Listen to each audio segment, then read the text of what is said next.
Welcome to ESGX Live, the community for information and education that inspires collaboration and action. We have a great show coming up today for our monthly Green Jobs Report. And just as a little bit of background, I thought I'd step through a couple of things which will be familiar to many of us, but just worth keeping in mind as we run through all of this discussion. Of course, as we all know, the jobs outlook in the United States in particular is terrible presently. There's been a huge increase in jobless claims and unemployment, and around the world, many countries are facing significant challenges. We have also, over decades, seen ongoing polarization of wealth, putting more and more of our world's income and assets in the hands of fewer and fewer people, which has a knock-on implication that less of that money actually gets spent.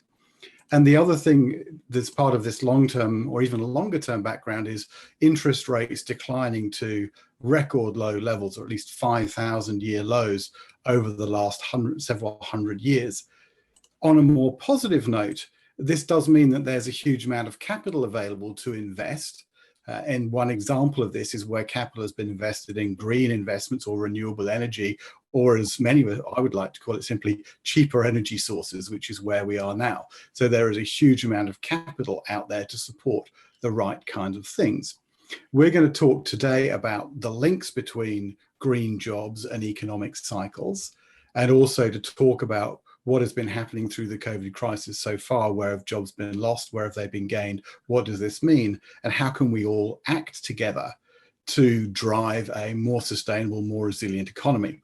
So with that as a very brief introduction, I will hand over to Paul Herman to introduce the show.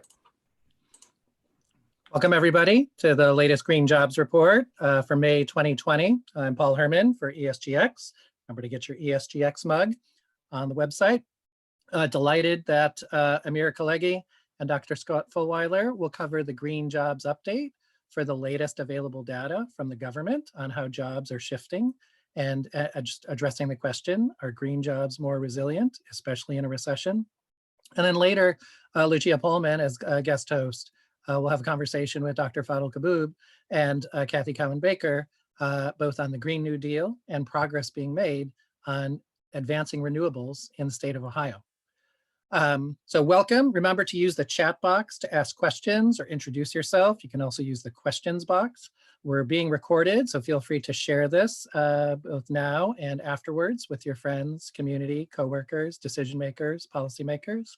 And as always, we have the special live audience here today, and we're simulcasting on YouTube as well. So Amir, if you can come on the screen, I'll fire up your slides here. Amir Khalegi is at the studying at the University of Missouri, Kansas City, and is a research fellow for the Global Institute of Sustainable Prosperity.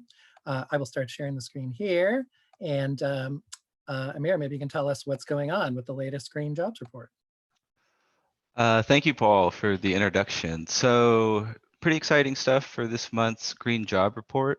We feature updates from last month's charts with the latest CES data that contain estimates for employment, weekly hours, hourly pay, and weekly pay for the month of March. We then look at the changes between February and March 2020.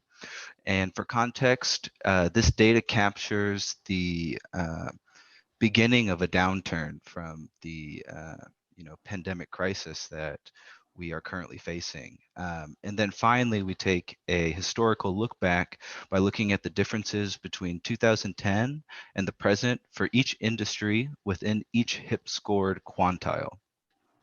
So for review, our Green Jobs Report looks at a catalog of scores, the first being products and services scores, which indicate the benefit of a product and service that each industry produces.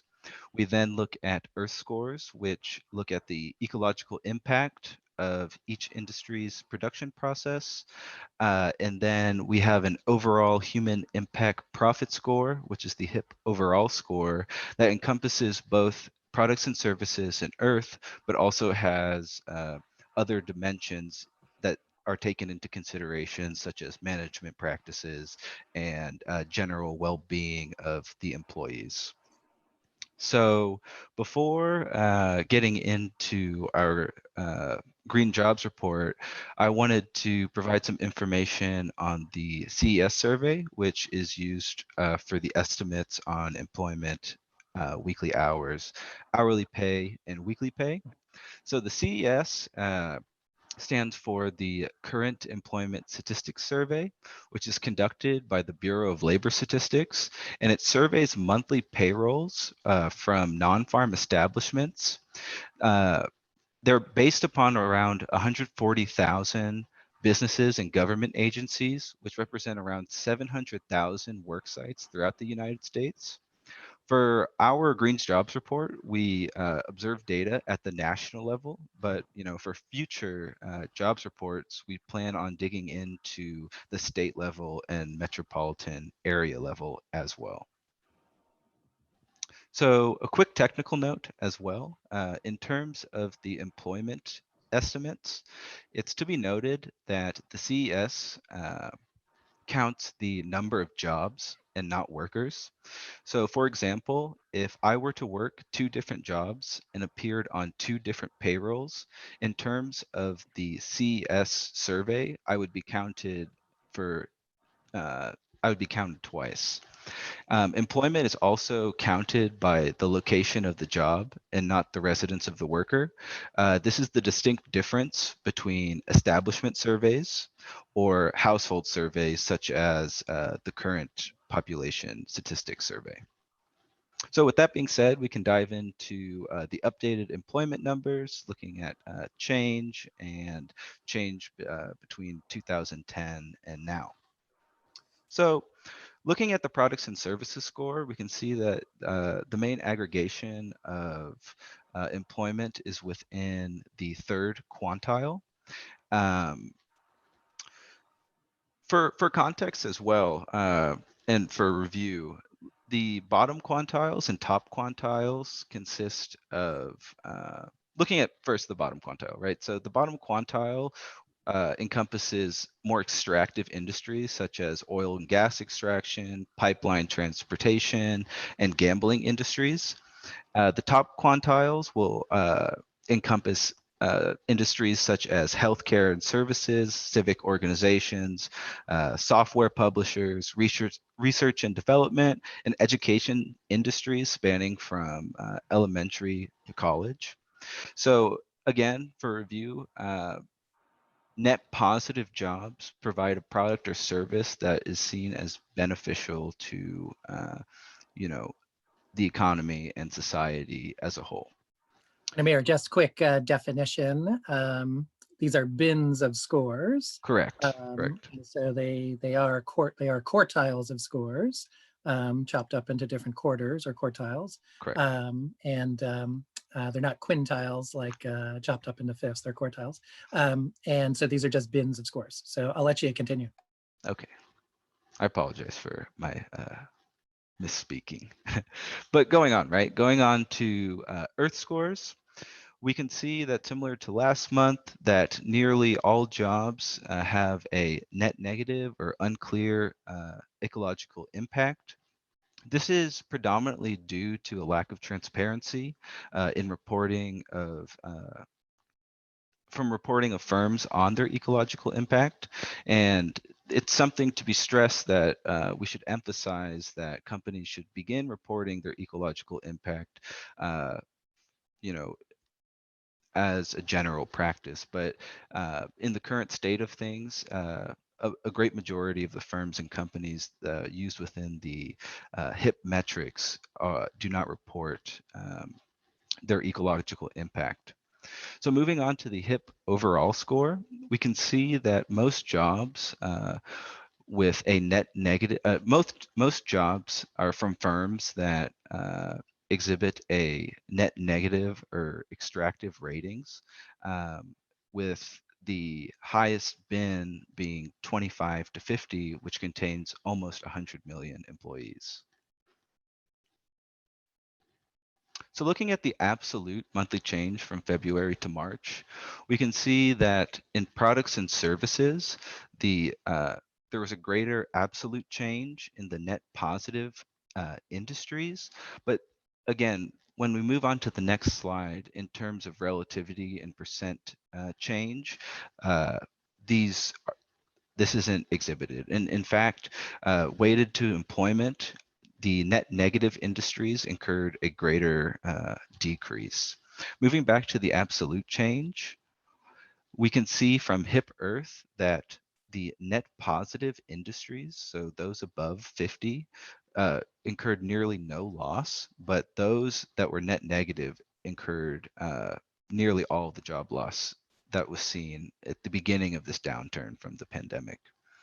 The same can be said for overall HIP industry scores, that net negative industries incurred the largest proportion of loss, and virtually no loss was seen from the industries that were rated net positive in terms of HIP. So looking at monthly percent change from February to March, reiterating the products and services scores, although being having the highest absolute change, on average weighted towards employment, they actually experienced the least amount of decrease. Looking at the HIP Earth and overall, the same story is to be told, that the net positive industries incurred nearly no loss, whereas the net negative industries incurred nearly all the job loss that was seen from February to March 2020. So looking at the change from 2010, in absolute terms, it tells a similar story and a similar trend that in terms of HIP overall and HIP Earth scores, net negative industries incurred the most absolute loss. And more in a positive note, jobs with a net positive products and services scores had the highest absolute change.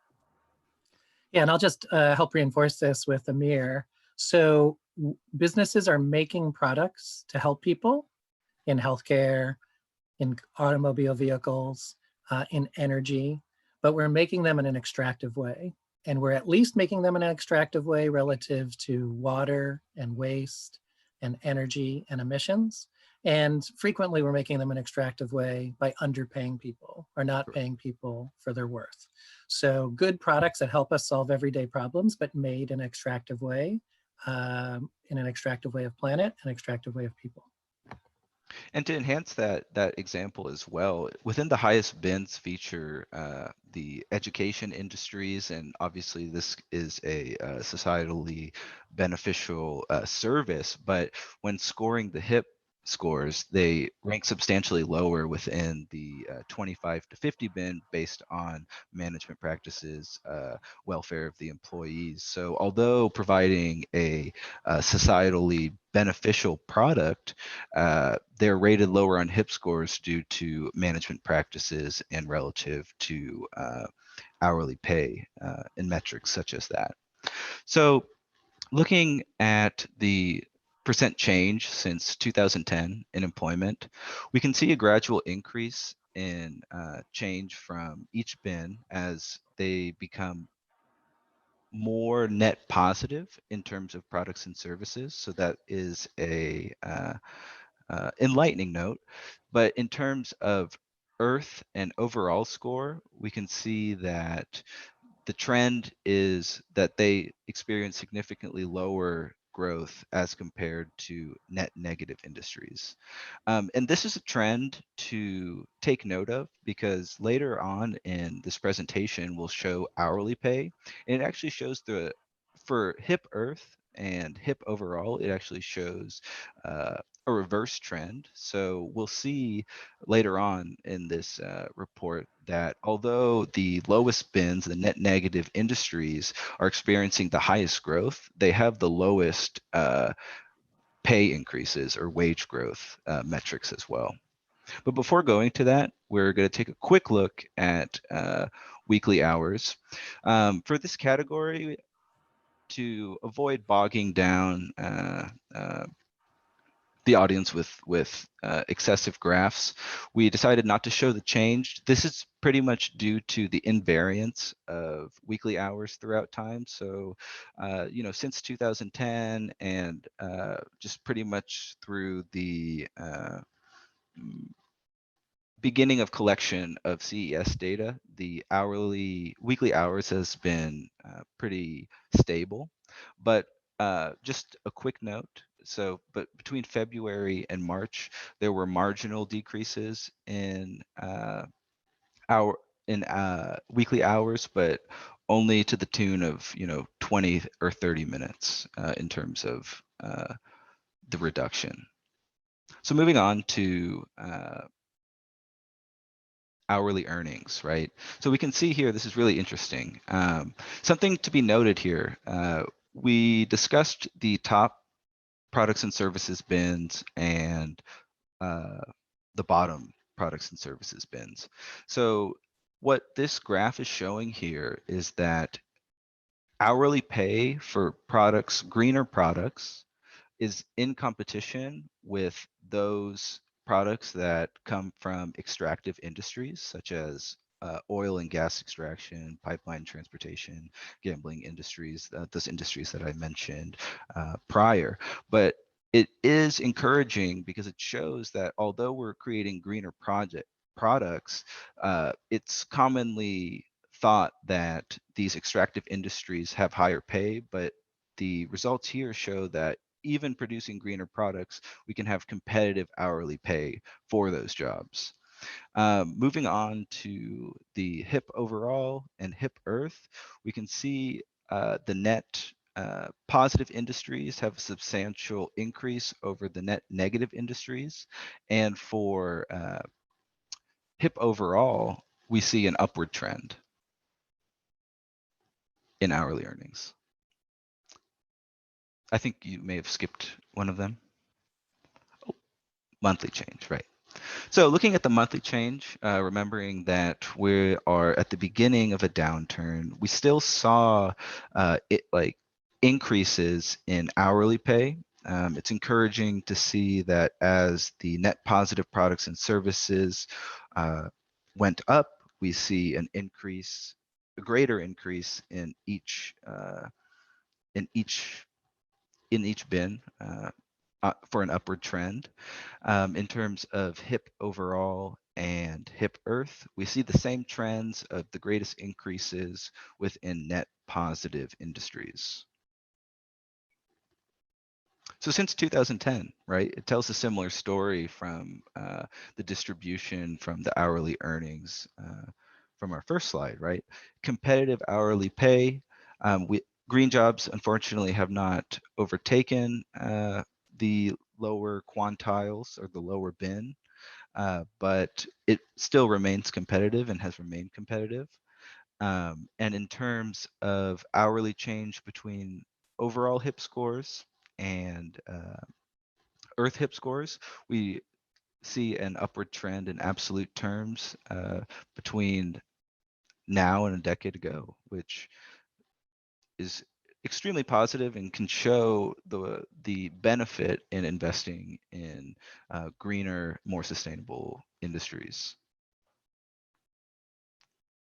So weekly earnings, right? And this is a common trend. This is a common trend. We can see it here as well in terms of the competitiveness between lower bins and upper bins. And we also see the same results in terms of net positive industries having a substantially larger weekly income as compared to the net negative industries in terms of HIP overall and HIP Earth. Looking at the change, right? Monthly change.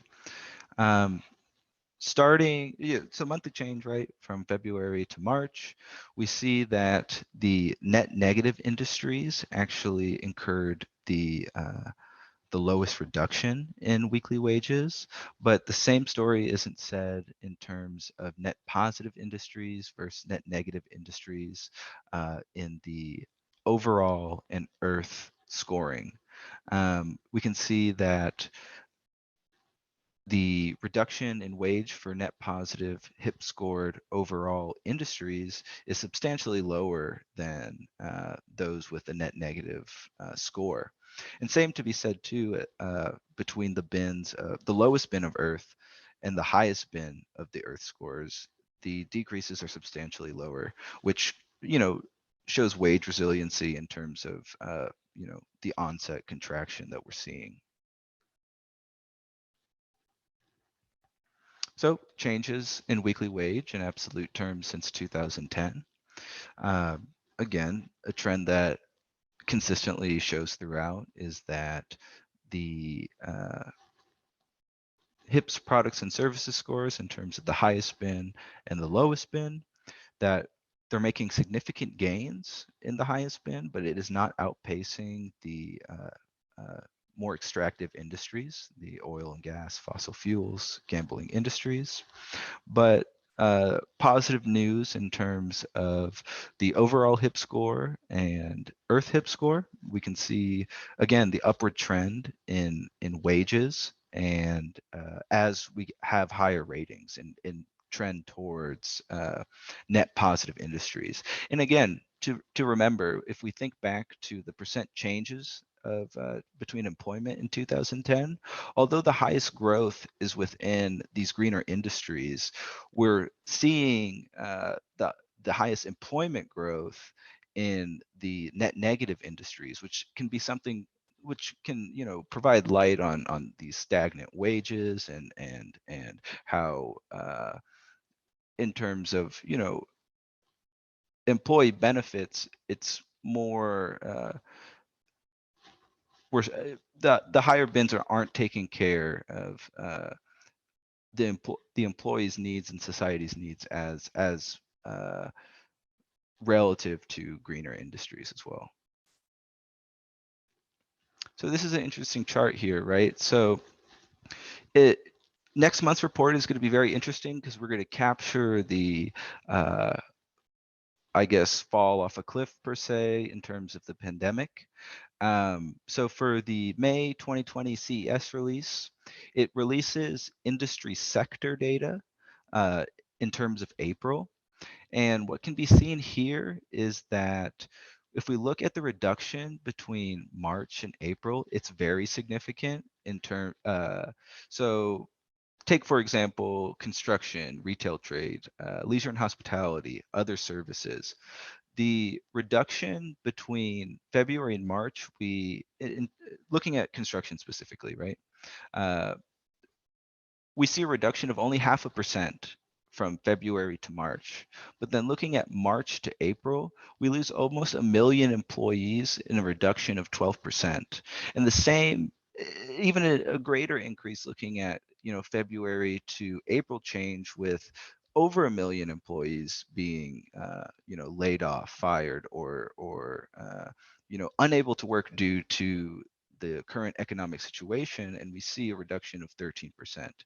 The most startling is the leisure and hospitality super sector or industry sector, which encompasses obviously like travel services, it encompasses the restaurant industry, and it has a great proportion of U.S. employment as well. But if we're looking at the change from March to April, we can see a reduction of rounding up almost 8 million or 7.6 million workers that are unable to work, and a reduction of almost 47%.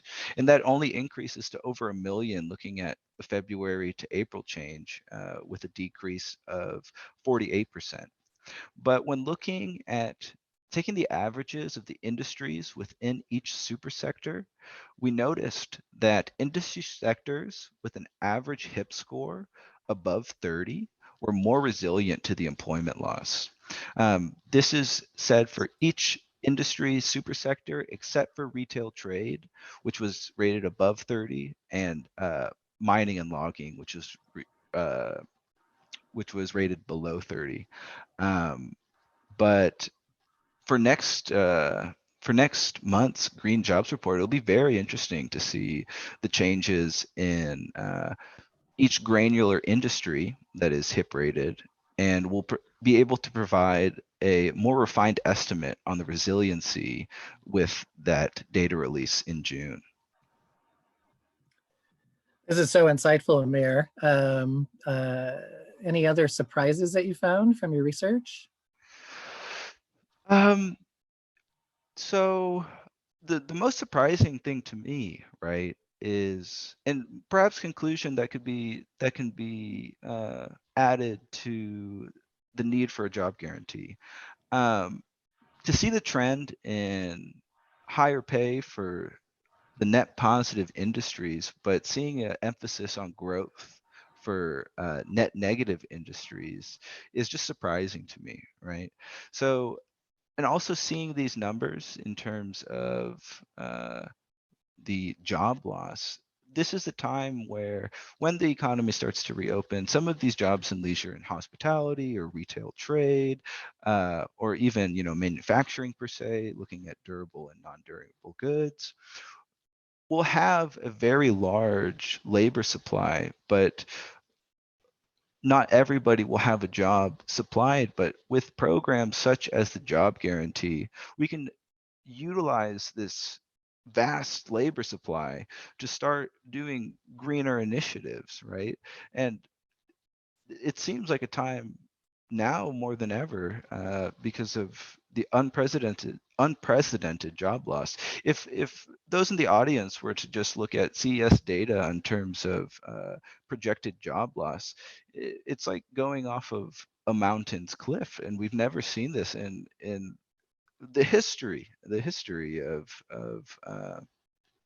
you know, the United States economy. And it'll be interesting. It'll be interesting to see how our recovery goes, and hopefully initiatives such as the Green New Deal and the job guarantee can help with this recovery and provide you know, infrastructure to fight these contracting times in the labor supply.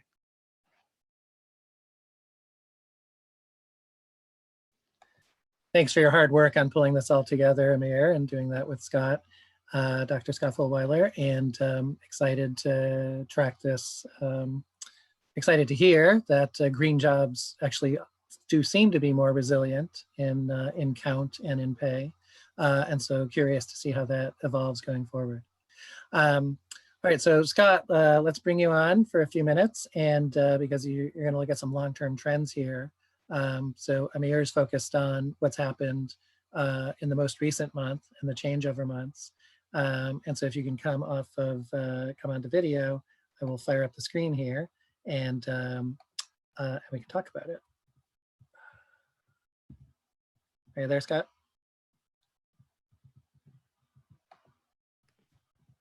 It appears we might have lost Scott. Okay. All right. Well, let's move to Fadhel. We'll come back to Scott later. So Fadhel, this is what you're calling a climate Minsky moment around a carbon bubble and stranded assets.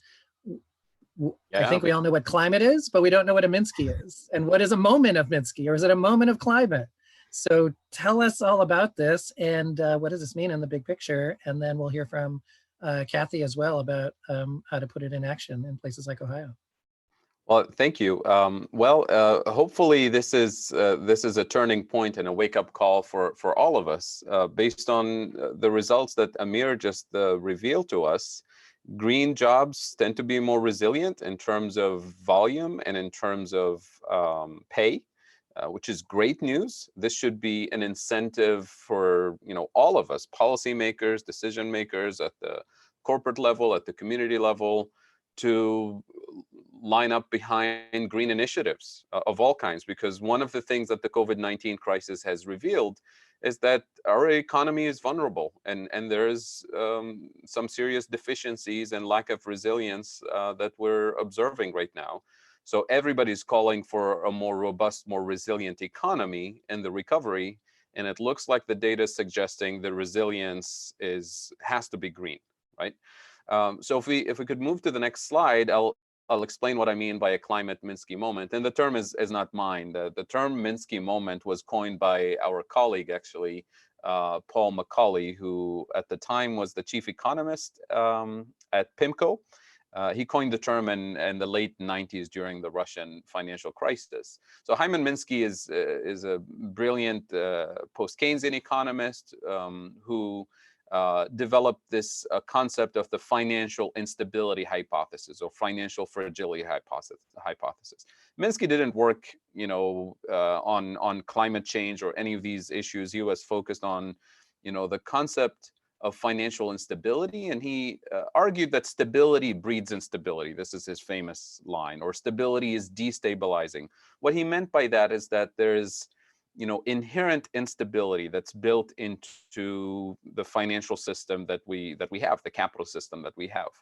And his basic observation was that the economy tends to move through three stages of three different financial positions.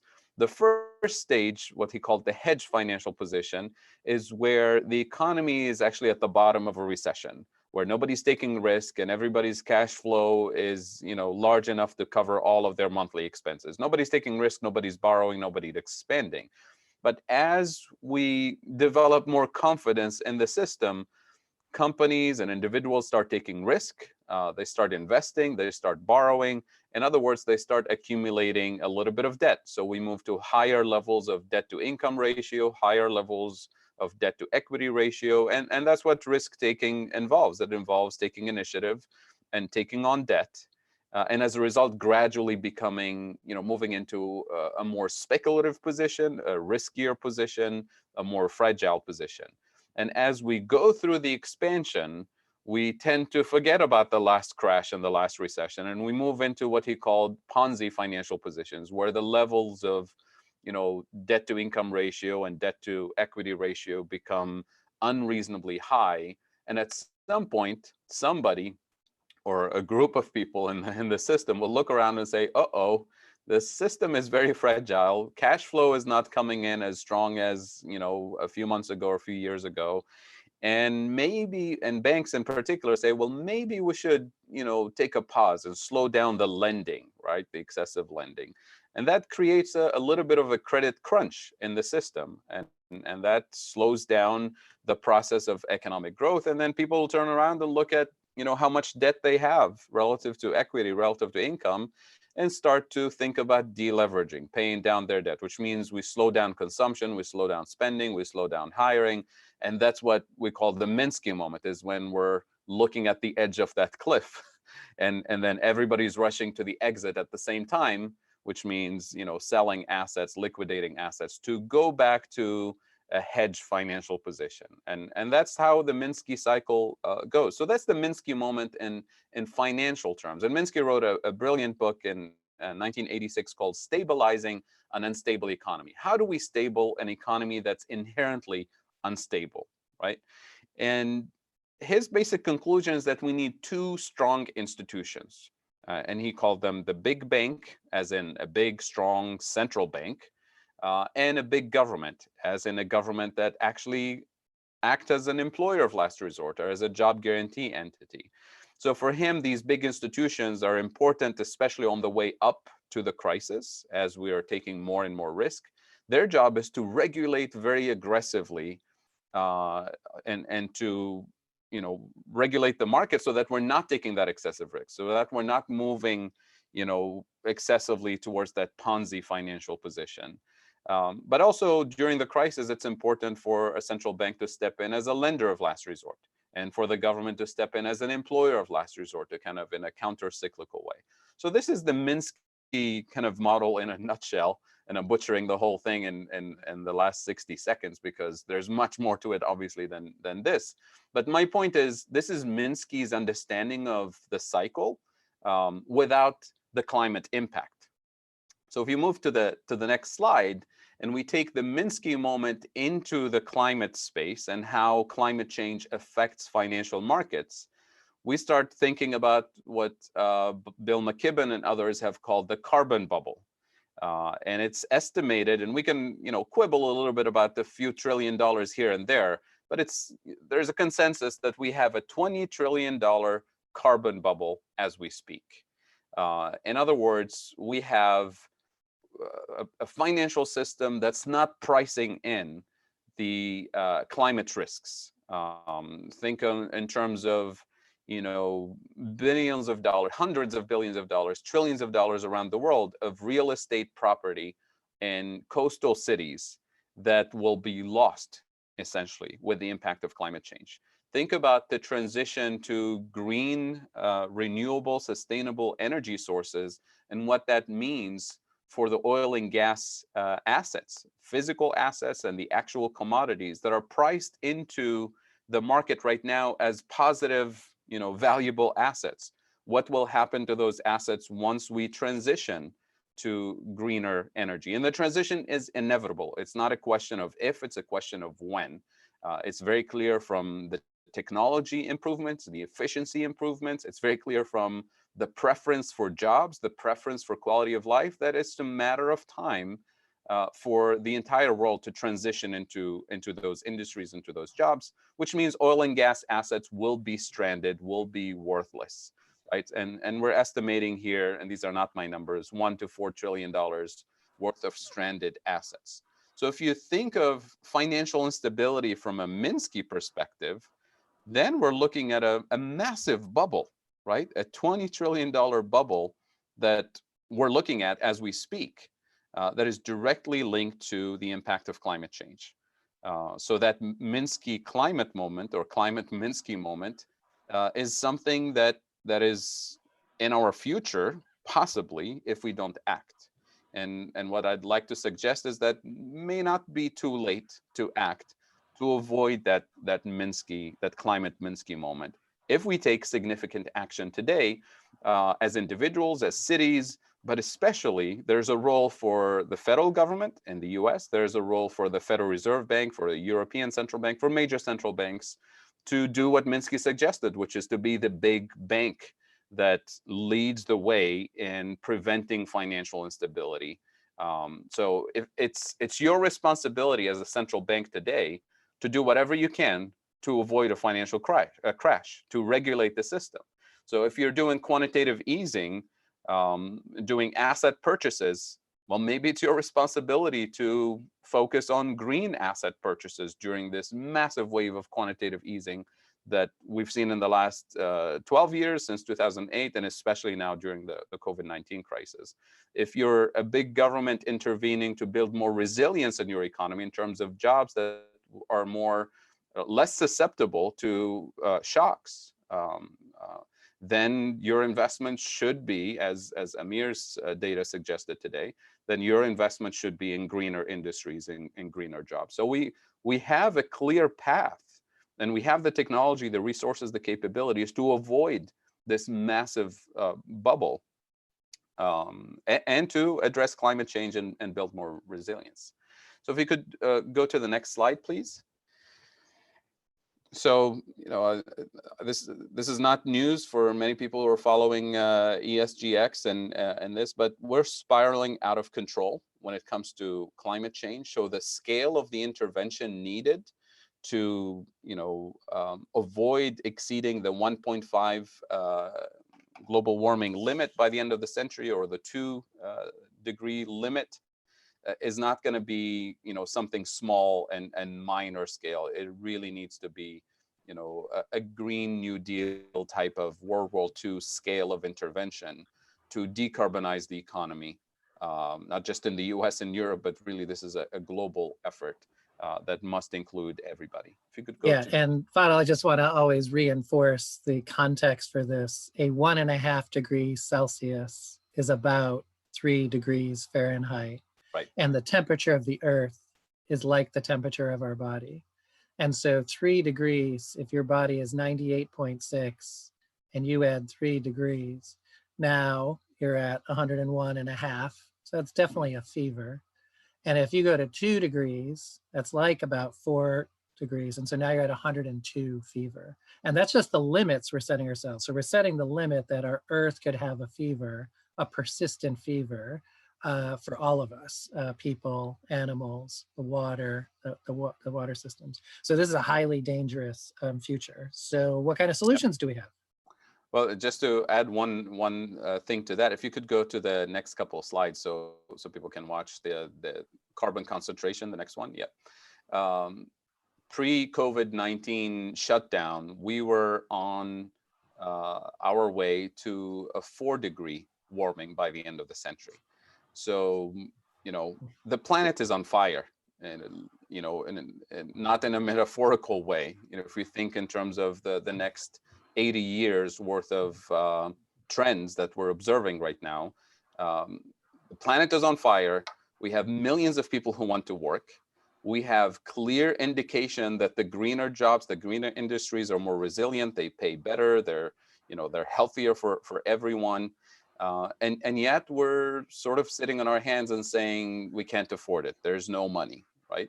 And what we've seen with the CARES Act, you know, just a few weeks after everybody said we have no money for a Green New Deal, we have no money for fighting climate change, all of a sudden trillions of dollars appeared for the CARES Act.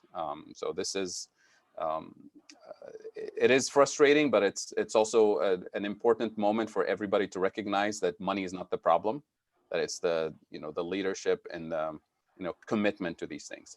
And what you're looking at here is CO2 concentration in the atmosphere. Most, you know, climate scientists have been warning us not to exceed the 350 ppm concentration, and we're already at 410 and beyond. So so urgency is at the and that's what the nonprofit 350.org was named for, was the 350 parts per million. And as you can see, they would have to change their name every year to 370, to 390, to 410. Right. We're way past the 350 at this point. To emphasize the climate Minsky moment that I'm talking about, is not just a US market phenomenon. This is a global phenomena. I just wanted to throw in just the water stress indicator. This is the current data of the last 10 years or so. If you could go to the next slide showing what we're expecting by 2040. So when you have water stress, climate stress, this translates into, you know, huge impact in terms of agricultural yields. This translates into social and political unrest. This translates into climate refugees moving by the millions and hundreds of millions. So if you're trying to price in political risk, right, into a country or into a market, you can't ignore water stress. You can't ignore climate stress. You can't ignore all of these triggers that will contribute to political instability and social instability. And, you know, if we go to the next slide, you know, most financial institutions behind closed doors already recognize this, and they're actually in panic mode as we speak. This came out a couple of months ago in The Guardian. JP Morgan economists essentially warned that climate crisis is a threat to human race. And if you read the details of what the internal discussions are when they discuss the IPCC report, they're talking about it being too optimistic, right? So financial institutions are telling us that the UN reports are actually mild in terms of what they're seeing in terms of financial risk. So if we could move to the next slide. So this again emphasizes the idea of a bubble, right? We need to price these risks in. The Union of Concerned Scientists produced a wonderful report a few years ago called Underwater, focusing specifically on the US and on real estate properties in coastal cities. Think of all the casinos and hotels and resorts and really fancy properties that are worth, you know, hundreds of billions of dollars that will be gone and worth nothing, right? These are the stranded assets that we're talking about. So how do you price this? And how do you develop public policy solutions to mitigate these risks and to build resilience, to protect these assets, to enhance the resilience of the economy across the board? And I think, again, we have the solutions. Next slide, please.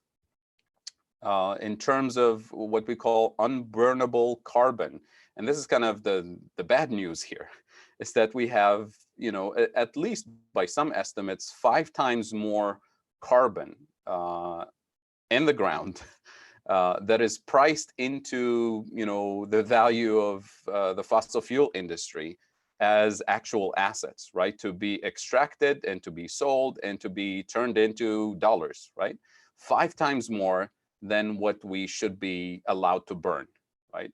So we need to start talking about the unburnable carbon that needs to stay in the ground, and then, you know, take that off of the financial value of companies that we're currently trading, right? And if you do that, that's where you get the $20 trillion discount, right? Of these overvalued assets that should not be touched, should not be extracted, if we have a chance for survival by the end of the century as a human race. Next So slide, Fadhel, please. as we wrap up, so we can hear from Kathy. Yeah. So to wrap up, climate stress will be priced in sooner or rather than later. It's unavoidable given what I explained about the social and political and public health costs. Renewables will take over. It's a matter of time based on just price and efficiency grounds. I mean, forget about the whole climate change thing. It's a winning technology. It's a winning resource that will take over the system. Policy climate inaction will lead to a climate Minsky moment with a collapse in financial markets and trillions in stranded assets. But that can be avoided if we put together an orderly transition, right? Which is the preferable option, as Alan Greenspan in the 90s talked about the idea of a soft landing as opposed to a crash. And I'm referring to Greenspan in particular because central banks do have a role in, you know, avoiding a crash and transitioning into a soft landing by helping us transition into a decarbonized economy with what some people call a green QE, with what some people call green prudential regulations, where you start, you know, regulating, you know, capital assets based on how green or brown the assets are on your books. And then the role of the federal government, a Green New Deal in terms of regulating disclosure and transparency rules that help us essentially do what HIP is trying to do in a more systematic and across the board way, so that we don't have companies hiding their information, right? Like what we have in the Earth score buckets. So the solutions are there at the federal level, but we also have practical solutions at the local city level. And citizens group at the local level fighting for a green transition. And it's my pleasure to pass the baton to my colleague, Kathy Cohen-Becker, who will tell us more about what Columbus, Ohio is doing in terms of green jobs. Excellent. So thank you, Fadhel. And are my slides loaded up in the share? I can share them, or if you have them, you can share them. They're coming in just one moment here. Okay, so well, I'll just introduce myself while that's happening. My name's Kathy Cohen-Becker. I am the chair of the Ready for 100 campaign in Ohio and also in Columbus, which is the capital of Ohio, and also support campaigns across the state. So Ready for 100 is a campaign to ask cities to commit to 100% renewable energy. And so the next slide, and I'll go through these a little bit quickly. So I'm just going to talk about what is Ready for 100, why are we focusing on cities, and what will a commitment look like. So next slide. So Ready for 100 in Ohio, we currently have 3 cities committed: Cleveland, Cincinnati, and Lakewood, which is a small suburb of Cleveland. Cincinnati was actually City 100. We have a couple of mayors committed. Bexley is a suburb of Columbus. Maple Heights is a suburb of Cleveland. Any city size is fine. And we have active campaigns in 6 cities around the state. Columbus, Dayton, and Toledo are kind of major cities. Worthington is near Columbus. Dublin is near Columbus. Marietta is a coal town in the southeast part of the state on the Ohio River. So if they do this, that will be quite amazing. That will shake up the whole system here. Next slide. So polling shows that people overwhelmingly support renewable energy and the idea of 100% renewable energy. So if you break down voters into pretty much any voting group you can think of, if you look at the strongly support and somewhat support together, it's like 65, 70 to 85%. This is basically a consensus issue across the board.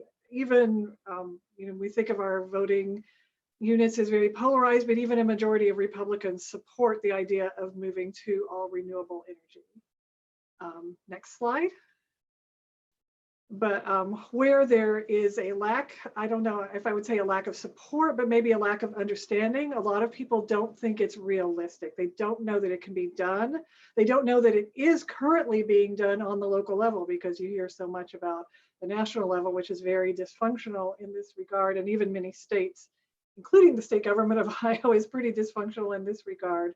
But it is happening on the local level, and I will get into more of that. As more people see that it's happening, they hear about cities moving to 100% renewable energy, they're more inclined to understand, yes, this can happen, and even to take action to help achieve this goal. So, Kathy, can I ask a question on the previous slide? Sure. It shows that there's higher support or higher strong support by ethnicity or race. Mhm. Can you talk about how that is, why that is? Sure. So, yeah, there's a majority of support among all ethnicities, but Hispanics are among the, well, they are the highest, and this is born across several studies, and a lot of the research talks about this. So the research is now, so those are just opinion surveys. So now some of the research is digging into that more to find out, well, why is that? And so one study finds that it's because of social norms and more egalitarian worldviews, stronger identification with the Democratic Party, possibly, more frequent communication with people outside the United States in areas that are being directly affected by climate, such as Puerto Rico. It was, the Hurricane Maria that hit there was a climate change fueled storm. And so greater harm, they've actually seen this for themselves or among their families. And just more pro-environment, more collective, less individualistic worldview in general. So it's kind of a whole mix of things, but just seeing this happening, and seeing how it's directly affecting your family and people that goes a long way to raising support for doing something about it. Okay, so currently we are at 163 cities have made this commitment. And so by a commitment, what I mean is that their city council or equivalent body has passed a resolution saying we want to transition to 100% renewable energy. Some cities, most cities are by 2035, some are 2050, and then they are starting to work it into their climate action plan. So they're starting to actually, I guess, say how they're going to get there. So we're at 163 cities, 13 counties, 8 states, DC, and Puerto Rico. So that covers 100 million people, or 1 in 3 in the United States now live in some jurisdiction that is committed to 100% renewable energy. And this is a story we really want to get out because most people have no idea that this is happening. And so this movement is happening on the ground in our local areas. And some further really amazing news is that if you look at cities that are currently right now, their electricity supply is coming from 100% renewable energy, that's over 50 cities. And many of those cities are in California, and Cincinnati is one of those cities. And the way they're doing it is through a program called Community Choice Aggregation that I will get to later I'll have more of that coming up. That's a really central program. Next slide. So we focus on cities because, well, first of all, the IPCC says we have to cut carbon emissions pretty much in half within the next 10 years and to zero by 2050. And cities are responsible for 70% of carbon emissions, which makes sense. Most people live in cities, and there's been a gradual movement of people from the countryside to cities, and that's expected to continue through 2050 worldwide and in the United States. So even if we had the greatest climate government in the world in the White House and in all of our state capitals, we would still be working with cities. Ohio in general is the sixth highest carbon emitting state. Still a lot of coal and a lot of fracking in Ohio. So we have our work cut out for us here. Next slide. So this is just a kind of a quick summary of the science, but Fadhel already got through a lot of it with the graphs and the GIFs that he was showing. But these two graphs are basically scenarios that the IPCC has traced out for. I mean, they can't say going into up to 2100 how much carbon we will emit, but they can trace out different scenarios. So the purple line is kind of what I call the Trump scenario, no holds barred, just keep digging and emitting carbon. And then the bottom graph is what happens to your temperature. So I think it's a kind of a red graph, which is the second one up. That's sort of the Paris Accord scenario. So that shows a gradual drop of carbon emissions. And then this shows a temperature rise still to almost 3 degrees, even if all nations met their commitments under the Paris Agreement, we still would have a rise of almost 3 degrees. And as Fadhel said, we're looking to try to keep it under 1.5 degrees. That's what the Paris Agreement said. There's only one scenario that even gets close to doing that, and that's the blue line at the bottom of both graphs, in which we basically peak emissions now, 2020, and we keep lowering them through the end of the century. So the good news is that this can actually be done and is being done. People, by and large, don't understand this, but if you look at solar and wind, they are the cheapest sources of electricity, and they are also the 2 fastest growing job areas in the United States. That's according to the Bureau of Labor Statistics. Wind turbine technician and solar panel installer. There's enough solar energy reaching the planet to power demand, worldwide demand 121 times over, and enough wind energy to power worldwide demand 40 times over. The cost of solar, as you can see in this graph here, has basically fallen 99% in the last 40 years, 70% in, oops, looks like I didn't fill a decade, but 70% in the last decade. Worldwide capacity has increased quite a lot. We're at 71 gigawatts in the United States, but the US potential is 155,000 gigawatts. Wind cost has fallen 95% in that time. It's also way down, very cheap. World capacity is at 600 gigawatts and expected to quadruple. And it's expecting a $1 trillion more investment by 2040. So like as Fadhel said, we are going to move to renewables. It's just a question of, are we going to do it fast enough? You know, and in what way are we going to do this and how soon? So the next slide. So this comes from research by a Stanford engineer named Mark Jacobson. And I definitely encourage everyone to look up his work. He is also founder of an organization called the Solutions Project. And he and his research team and dozens of other research teams around the world inspired by this have done research on what would it look like to do a 100% renewable energy transition. And they've mapped out 139 countries, every US state, a lot of different cities, like even whole regions such as North America or South America. So what they're looking at, so the top part of this graph, the light gray, looks at how renewable energy is, it looks at it, well, both the 2 gray areas are about efficiency first. So the light gray is how renewable energy is inherently more efficient. So if you think about burning coal at a coal plant, much of that energy just escapes as heat. It's not efficient and it's lost on the wire, you know, moving to wherever it's going to power electricity. Whereas renewable energy, when a solar cell converts sunlight into electricity, it doesn't lose that energy and heat. So it's inherently much more efficient. Then there's end use efficiency. So energy efficiency upgrades to lower the amount of energy that we're using. And I'll get into that more in a minute. And then once you lower the amount you're using, then if you convert what you have left that you're using to renewables, then that's how you get to 100% renewable energy. So next slide. So we've kind of mapped out, I guess, sort of a 5-step program, for lack of a better term, and I'll go through these steps one by one. Energy efficiency, renewable energy, transportation, the energy supply, and creative financing. So the next slide is about energy efficiency. And this photo is a net zero police station in Cincinnati. Cincinnati is very proud of this.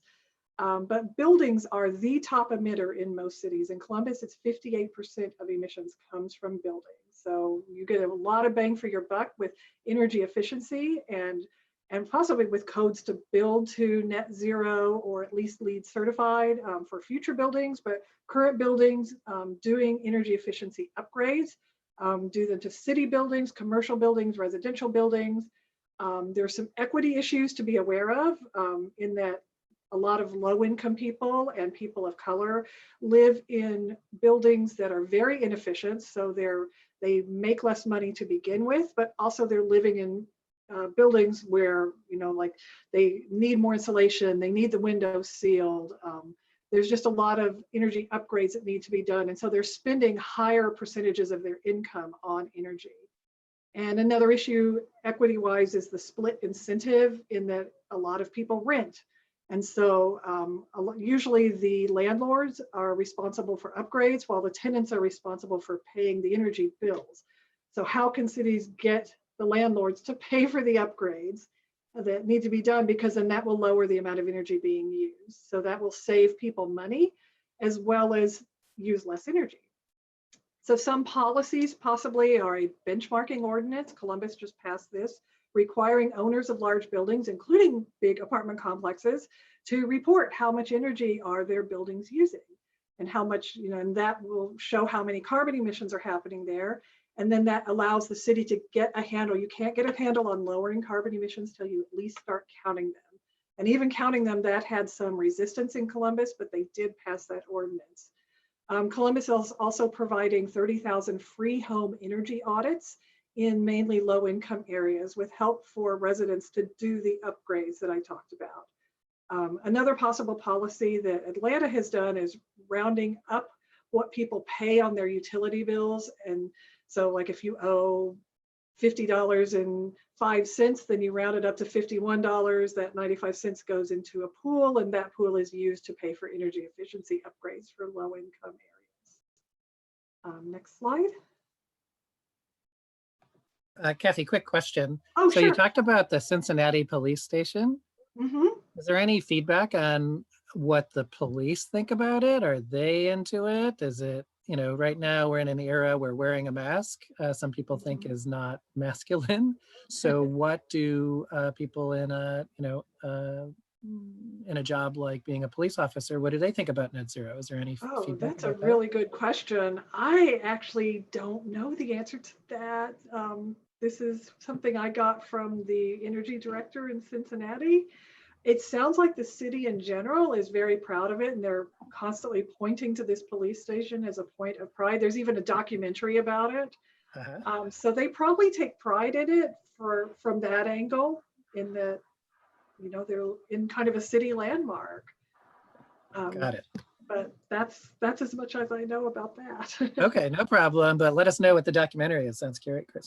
I will, yeah. So the next step is, once you get the amount of energy that you are using down, then you want to convert what you need to use to renewables.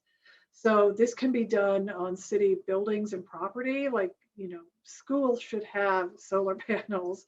In Cincinnati, the zoo has a solar panel parking lot, and people can get shade for their vehicles, and electric vehicles can plug in. So that's another landmark. Cincinnati is, if you get the idea, is kind of a little bit ahead of Columbus on this. We're looking a lot at what Cincinnati is doing. But to get city buildings and city properties transitioned with solar or, you know, some kind of renewable energy and energy efficiency.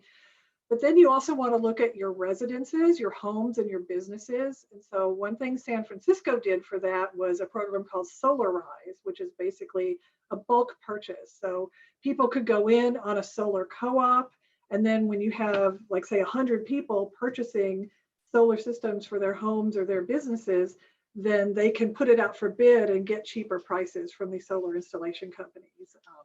And in Ohio and about 14 other states, there's a nonprofit called Solar United Neighbors that starts these. That's their mission, is to start these solar co-ops. And so we just got one started in Franklin County, and I'm probably putting solar on my home through that. Another thing is to build out utility scale renewable energy, either to get that financed or get the utilities to build it out. And I'll get in the next slide as to how we can do that. We can leverage that through a program called community choice aggregation. But another kind of creative program that's being done in Los Angeles is they have a large city-owned municipal power corporate company. And so what they're doing is sort of renting the rooftops of especially people in low-income areas. They put solar on the top of those homes, and then they pay the people, or they give them a discount on their utilities because they're lending their roof to this, but that makes solar power, which then goes onto the general grid and helps them with cleaning up their general grid. So that's a program in Los Angeles that some other areas have copied. But also cities, a lot of times cities do not participate in like the state legislature or the state public utilities commission. And so cities need to get used to the idea of going to bat for themselves, you know, within the states or within their PUCs to, you know, make sure policies are favorable for renewable energy for them. And the next slide is about transportation. So this is kind of a wide-ranging area. The obvious thing is to transition the fleets that you've got if you're a city, transition them to electric, have electric buses, electric you know, cars to get around in. Even like some of the larger, like heavy-duty vehicles are, the electric versions of those are coming out, and this can be transitioned to electric, and then have solar power places to charge them up. But also building out EV charging infrastructure for, you know, around town for your residents. And one thing Columbus is doing is they have an initiative called Smart Columbus, and they hold ride and drive events. So people can go and drive like 10 different kinds of electric vehicles without having to go to 10 different dealerships. They have a center downtown where you can go and test drive a bunch of different electric vehicles. And a lot of people are, you know, it kind of feels like a big step to move to electric, but once you do it, people do not go back. Electric vehicles have much less maintenance. You never have to stop for gas. Most people charge up at night in their own homes, in their own garages. So it's sort of like the, I guess the paradigm is more like keeping your phone charged than like stopping at a gas station and pumping. You don't really stop at a gas station and pump electrons into your vehicle, although you can. There are some fast chargers, but usually people just do it in their own home at night when they're not driving. But other pieces of transportation is to have lots of public transportation. One program that's popular is bus rapid transit, which is having designated lines for buses that where the bus is sort of as rail-like as you can get. Like there's level platforms, you buy your tickets beforehand instead of fumbling with your coins when you get on the bus. You get preference for your red light signals and things like that. And then also having alternative forms of transportation so that people don't have to drive, have bike lanes and safe sidewalks and shared bike programs. And then is just your smart growth policies. So Columbus is a very fast growing city. We're expected to have 1 million more people in Central Ohio by 2050. So the city is looking at growth corridors to do the infill in the middle of the city, but it's going to be too much growth for that. So try to have corridors, and that's where the bus rapid transit could be put, or even, I hope, light rail. Columbus is the largest city without light rail, and a lot of us would really like to see that, but right now we are talking about bus rapid transit. And then the next slide is about the energy, so the supply itself. So what's coming in on the grid? And this is where a program called community choice aggregation is really important. So Ohio is one of 9 states that currently have community choice aggregation. It's being proposed in 5 more. It is the basis of Cincinnati's commitment. And so what it allows cities to do, or even counties, in Ohio, counties could do it, or even townships, but usually it's cities. They can pool all of their customers. So if they say, like if Columbus says, we have 300,000 homes and businesses being powered, and they need power through the grid. So they put those out to bid to the utilities, and they say to the utilities, okay, we can give you these 300,000 homes. You've got to give us 100% renewable energy, and you've got to do it at a good price. So it's sort of like collective bargaining for energy is what our city council person who's championing this calls it. So in Ohio, it requires a ballot initiative. If so the cities are going to negotiate on the citizens' behalf, the citizens have to okay that. And Worthington, which is a suburb of Columbus, okayed that last year with a vote. It passed by 75%. So most people understand that with this collective bargaining, you can get lower prices for energy. And Columbus City Council just voted a couple of weeks ago. It's going to go on our ballot in November. So the big question about this is, okay, so where does that energy come from? So in Cincinnati, for years, they did community choice aggregation for 100% renewable energy years ago, like 12 years ago. And for many years, that energy came through renewable energy certificates. So they were not getting direct renewable energy into their homes and businesses, but for the energy that was used in Cincinnati, they bought certificates to build out renewable energy elsewhere, usually mostly wind in Texas. And that's better than not just being powered by fossil fuels and not having RECs is what they're called, renewable energy certificates. But preferably you want to, it's much better if you can do it locally, if you can use that to build out local solar. So last year, Cincinnati, well, a project was proposed for Highland County, which is near Cincinnati. And Cincinnati said, okay, we will buy 100 megawatts of this solar farm. It's a 300 megawatt solar farm. And they said, okay, we'll commit to buying that 100 megawatts for 25 years. And that's what got the bank to say, okay, then we will go ahead and finance building that solar farm. And that's how that solar farm is getting built. And so we are working with the city leaders in Columbus to ask that basically they do the same thing. There's a solar farm proposed for Madison County, which is the next county over from Columbus. And we're asking Columbus to say, okay, they'll buy that energy and get that built. So that's a way that cities can leverage the demand and get renewable energy built. So we see that as a really important step moving forward, a lot of bang for our buck to really clean up the grid in Ohio. And that's what we're trying to do with our other Ready for 100 cities. A lot of the other cities in other parts of the state are already aggregated, but for fossil fuels, not for renewables. So we're trying to get them, when those aggregation contracts come up, to say they want to bid out for 100% renewables instead. And so basically to move that, they will not have to pass a ballot initiative because they've already passed it, but they can change it to 100% renewable, and that's what we're asking them to do. So the next slide is about financing. So there's a lot of different financing mechanisms. Your audience may already know a lot about this, but a big one is called Property Assessed Clean Energy, or PACE, and that's usually used on these large commercial buildings, such as the PNC Bank building in downtown Columbus in the photo there. So PNC Bank got $3.2 million in financing for energy efficiency upgrades, and it saves them. That energy efficiency now lowered their energy bills by about $200,000 a year. So they will basically pay that off in about 16 years. But the way they're paying it back is through their property tax. So that's what it means, property assessed. So it's a less painful way to pay back a big loan. And further, if the owner of that building were to sell the building, then the loan would go with the building rather than with the owner. So it's I think cheaper to finance, but also just less painful for the owners to pay back through property taxes. And Columbus has also created a residential PACE program so that homeowners can get the same benefits and use that to build out solar or do energy efficiency upgrades. And then I mentioned the solar co-ops, the bulk purchase programs. That's a way to finance the Rounded Up program, the roof rental program.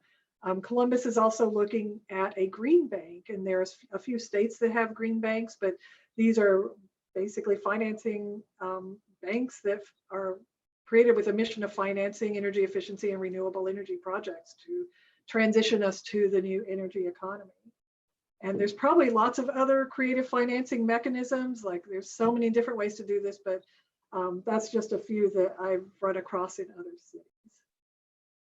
And the next slide, just a couple more slides. So with Ready for 100, as we're talking to cities, we are asking for, in the process, to really prioritize equity, affordability, and access. So it's not just, wealthy people want to put solar panels on their homes. That's great, and we're all for that, but we want to make sure that low-income people are not left behind. And we're looking at clean and renewable energy, solar, wind, hydro, and geothermal. We do not consider fracked gas, which is like Columbus has some CNG buses, which are natural gas buses.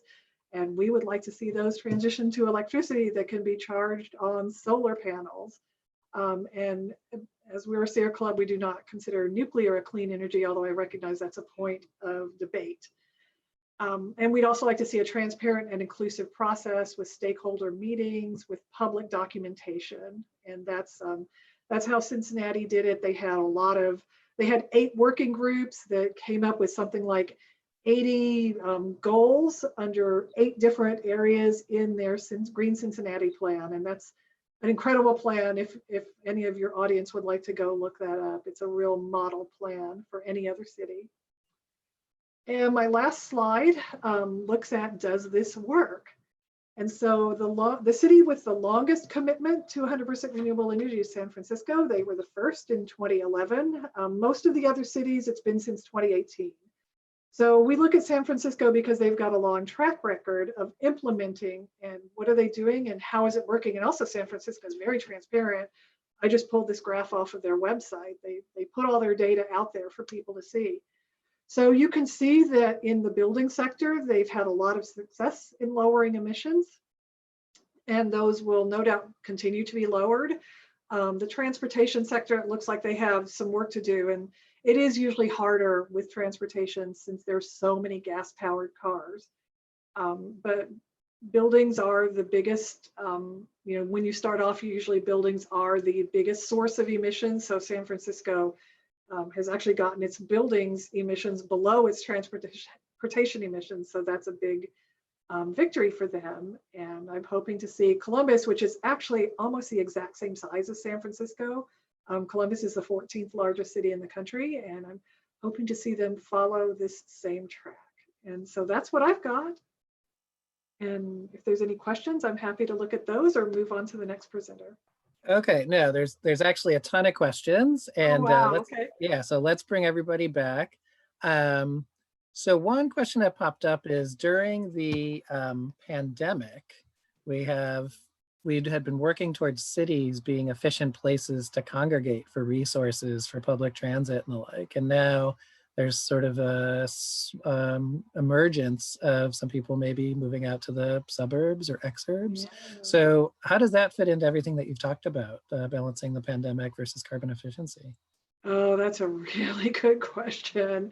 Yeah, like in Columbus, our buses, people now have to enter in the back. They have to wear masks. Everyone has to, city, people are all together in one place. And when you're doing social distancing, that's more difficult. And I think that would speak to the importance of having public transportation along certain corridors and having that public transportation be powered by electricity. But yeah, that definitely presents some challenges, because the last thing you want is more cars going a longer distance. Right, unless they're electric, maybe. But yeah, unless they're EVs. How about this solar co-op model? How is that more accessible? So that basically, so like in Columbus, we just had a Franklin County Solar Co-op, 150 people signed up. And so that allowed the people who are managing the co-op to bid out to a lot of different solar installation companies and say, okay, I can deliver you 150 customers. You don't have to advertise for these people. You don't have to go looking for them. Here they are, but you've got to give us a good, better price than what you would get if it was just me by myself. So that's really how it works. It just lowers the price. It doesn't, it still costs something. It's, it's solar, you're putting 20 solar panels on your roof and it has to be installed, but it is cheaper and can take less time to pay off. Okay. And then Fadhel had brought up the concept of stranded assets, and Fadhel, feel free to join if you like. So one of the questions from the audience is, if community choice gets implemented and they choose a more renewable solution, and that's not the prevalent solution, doesn't that strand other assets? Isn't there friction around that? Yeah, absolutely.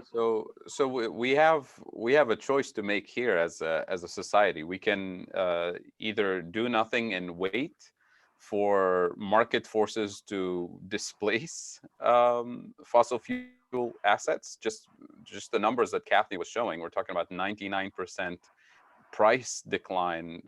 So on the efficiency front, on the pricing front, on the purely economic principles, renewable energies will take over sooner or later. So customers will switch, eventually, right? We're saying, let's do this in an orderly fashion. Let's do a gradual transition, decarbonize, even though we're late now. But if we do a gradual transition, those stranded assets will be stranded assets regardless.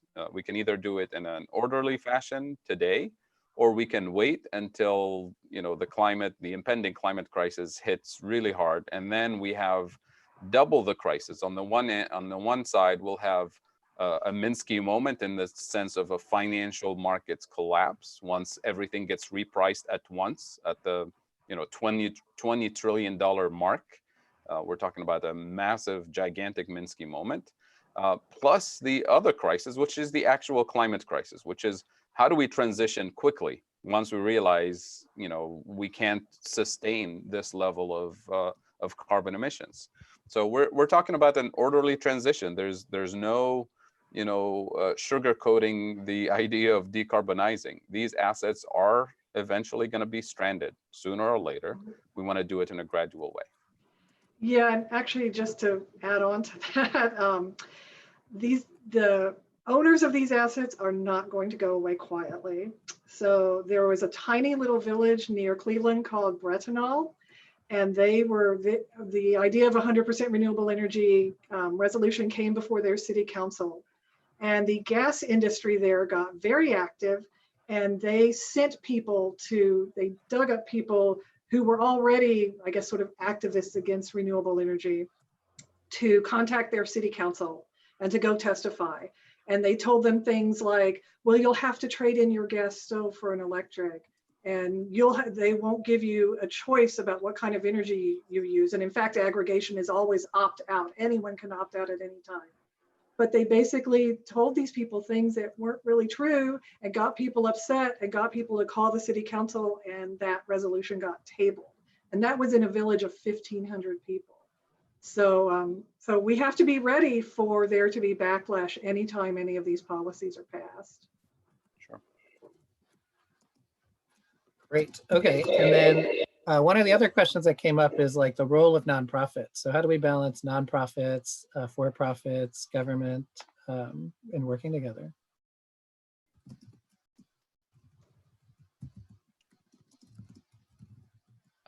This is for Kathy, or in a role Open of nonprofits. question. Open question. I mean, I think all of them should be working together. So, like Sierra Club is a nonprofit, and we've been at the table in a lot of these discussions. We've pushed these discussions. We've, I guess, activated, on our own side, we have a lot of grassroots activists. So, we made sure that our city council people in Columbus heard from the grassroots activists who want community choice aggregation and want more renewable energy, and the low income people who want energy efficiency upgrades. So that's a role, I guess, of a nonprofit. And then the for-profit, the industries that are basically bankrolling some of these investments in renewable energy and energy efficiency, or, the PNC Bank is I believe for-profit, and they were willing to do all of these energy upgrades because it saved them money. And so, there is definitely a role for the for-profit as well. And then the government kind of, what we were hoping with Columbus and what we're seeing is that they would kind of just take ownership and shepherd all of this through. And we're seeing the programs that we're asking them to adopt, they are adopting, which I'm just thrilled to see. And they're moving forward with that. Columbus, a couple of years ago, we helped them get the Bloomberg Climate Challenge grant. Cincinnati got them one as well, and that got them access to a lot of experts, like national and world experts on how to do this. and also got them in a group of other cities, so they're regularly talking to like Denver and Minneapolis and other cities around the country. So that helps them get the best practices, and that's part of why they're doing such a great job now. All right, so we just have a few more minutes left, but there's a really important question in terms of a Green New Deal, but Kathy, you may speak to this as well. Can you do a Green New Deal at the city or community level? Does it have to be at the state level? Is it required to be at the federal level? What parts can work locally? What parts can work regionally? And what parts you need federal intervention? That's a very good question. So the Green New Deal framework is a federal government framework similar to the New Deal program of the 1930s.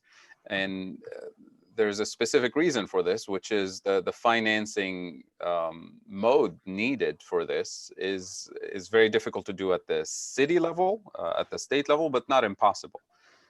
So one of the things that that cities and local governments are limited by is their tax revenues and their borrowing capability. And the scale that we're talking about right now, we're talking about we have 10 years to go, not to think and plan, but 10 years worth of massive, transition. It makes the financing, challenging at the city and state level, but not impossible. It's a matter of rearranging the priorities and thinking in terms of investing in a forward-looking way at the city level. At the federal level, obviously, the federal government can afford the financing on a massive scale because the federal government is not limited by tax revenues, is not limited by borrowing capacity, as we've seen in the last few weeks during the passing of the CARES Act, that money was not the problem, it's about the political priority. What limits the federal government is the inflation risk or the inflation potential of massive spending. And as we know, the inflation risk materializes in two forms. One is a shortage of productive capacity. In other words, physical, technological resources. The good news about those things is that they're producible, including skills are producible through training and investment in education. The second limitation is, inflation risks driven by excessive or abusive market power in key segments of the economy. Think, the fossil fuel industry, their pricing power. Think of the health insurance industry. Think of big pharma. So when you have non-competitive markets where key players can set prices higher because they will, right? And so that inflation risk is not going to go away by spending more or spending less. That inflation risk goes away by taxing and regulating that abusive market power out of existence. So that takes federal regulation to go after price setters and abusive, players in the marketplace to democratize and make markets more competitive. So that's kind of the federal versus local government. So the federal government has the resources and the capacity to do it without causing inflation in an orderly way. Mm-hmm. States and municipalities have to muddle through with whatever limited resources they have. And from what we've seen in Cincinnati and Columbus, San Francisco, there's lots of good stuff that can be done with limited financing capacity. I mean, look at the San Francisco numbers in less than 10 years, cutting, building, energy efficiency by 50% is fantastic. Yeah, I kind of call Ready for 100 the Green New Deal on the local level. It's not called that, but that's kind of what it is. But as Fadhel said, cities cannot borrow the way federal government can. So they have to come up with these other creative financing mechanisms. And a lot can be done, and especially through community choice aggregation. And it's sort of the same idea with the solar co-ops. It's leveraging, buying power of a large group of people. And if you can do that, then you can finance a lot. And so I hope the states that do not have community choice aggregation, people there should work to get it. All right, so there's so much here. Let's just bring back everybody to say thank you, and our apologies to Scott Fulweiler, who had a internet power outage. But grateful for the work that everybody's doing to outline the latest in green jobs. So thank you, Scott Fulweiler. Thanks, Amir Khalegi. Thanks, Kathy Cowan Becker, for all your leadership in Ohio and seeking to create a more renewable energy and sustainable economy that can fit with hopefully less than 1.5 degrees Celsius world, so that we don't have to live with a fever. And Dr. Fadhel Kaboub, thanks very much for continuing to illuminate what we need to do at the national level, especially with a sovereign currency like the United States. One more thank you to Nick Gower for producing all of us together, and to Lucia Pullman for helping facilitate our last ESGX, and we'll be coming for our next ESGX. Nigel, over to you for some good news and to tell us what's coming up next on the new ESGXs. Fantastic. Thank you very much, Paul. And just very briefly, I think one of the big takeaways from this is, we have solutions to act on these things. There is capital to support them. We have the motivation to be able to act. It's not like we're trying to go to the moon. Most of what is needed is relatively straightforward in many ways. We have very low cost of debt, as I said right up front, and an example of this is there are many places where actually funding very large scale developments is quite straightforward. A good example is infrastructure owners such as airports. This is a picture of Brisbane Airport in Australia. If an infrastructure investor puts renewables on the roof, then their cost of power goes down. The next time they mark to market the value of the asset, which will be at the end of the next quarter, they will typically recover their entire investment in more. So the payback periods are crazily short. As I put here, infrastructure investors absolutely love this type of investment because it gives them certain long-term returns. The challenge in all of this, of course, is that for everybody on this call, we believe, or most of us, I suspect, believe and understand this, but the challenge is, how do you get people to act? This is Tesla's problem, or was its problem, which is how on earth do you get people to change their behavior? And that's often not about logic, it's about the emotional appeal to make people want to do something, and perhaps having a product which is just better on every possible metric.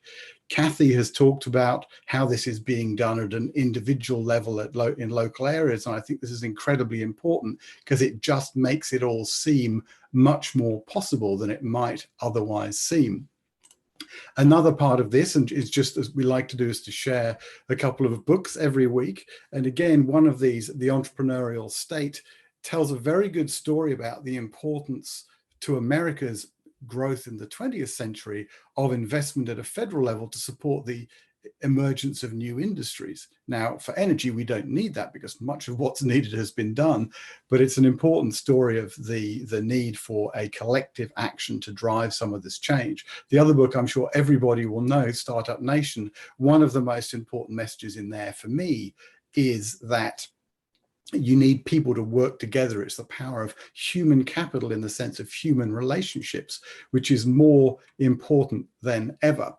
A final parting thought before I come to the preview of next week is this idea of crossing the chasm from Geoffrey Moore's book of this title. And the challenge of sustainability is that most of us are sitting behind my head. We are the early adopters of this. We're very interested in the technology, or the innovators rather. The challenge is to get mainstream companies to do this and do this in a highly visible way. And this is the big battle. How can we shift the discussion from one about technology and theory and economics and green to possibly the most important words, I think, in all of this, which came from Fadhel partway through, which is forget about the climate change thing. It's obviously hugely important, but drive the change through things that mainstream investors care about, which is that there are commercial returns to be achieved too. So finally, coming to next week, we have a fantastic event, which we're describing as Intelligent Oceans Deep Dive, with a dozen experts from across a whole series of areas of expertise. So please do sign up for that at esgx.org. Please do visit our website, visit the YouTube channel, share on social media if you found this helpful, so that we can spread the messages from our participants to more broadly. And Paul, I don't know if you want to say any final words to add to that. Just that, please take everything you learn here, have active conversations with your friends, your family, your peers at work, policymakers, decision makers, and mobilize for action, pilot some of the things that Kathy shared about the different initiatives you can take action on in your community. So really grateful for all of our guest panelists today. We'll do another Green Jobs report next month. Think about how green jobs are more resilient in this time of recession. The more that we can create products and services that help people do that in a way that's not extractive of people and planet and trust, but is actually supportive of it, those jobs pay more, they're more resilient, and those companies can add value to society. So thanks very much for joining us on ESGX. Nigel, thanks for steering the ship forward. And Nick Gower, thanks for producing us. So we'll look forward to seeing you next time on ESGX.